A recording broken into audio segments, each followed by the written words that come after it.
Hello বন্ধুরা, কেমন আছো তোমরা? আশা করি ভালো আছো, সবাই ভালো আছে। গরম কিরম পড়ছে বলো?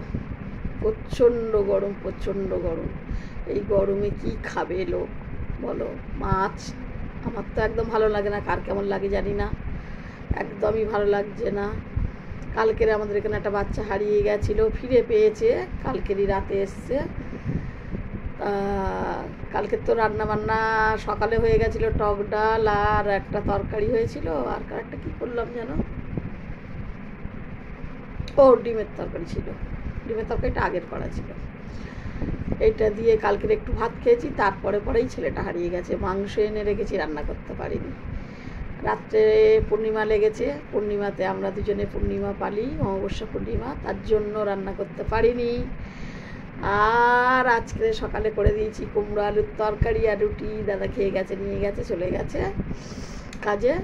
আর আমি এখন খাচ্ছি ওই যে আমাদের হরিনাম হয়েছে, মালসা ভোগ দিয়েছিলাম। মালসার ভোগের চিড়ে, মুরগি, বাতাসাই, অনেক কিছু দিয়ে মালসার একটা ভোগ, যাদের হয় তারা জানে, যাদের হয় না তারা মনে হয় জানে না। ওটা করেছি, ওইটা নিয়েছি।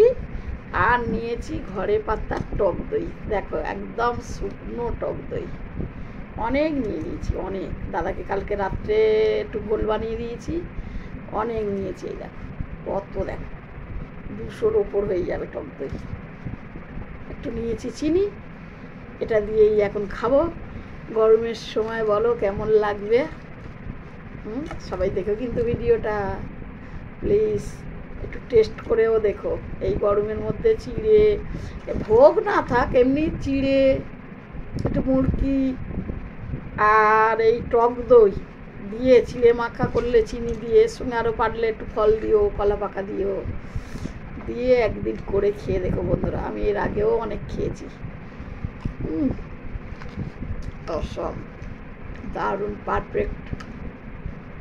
আর এই গরমের মধ্যে টক টক জিনিসটাই বেশি ভালো লাগছে,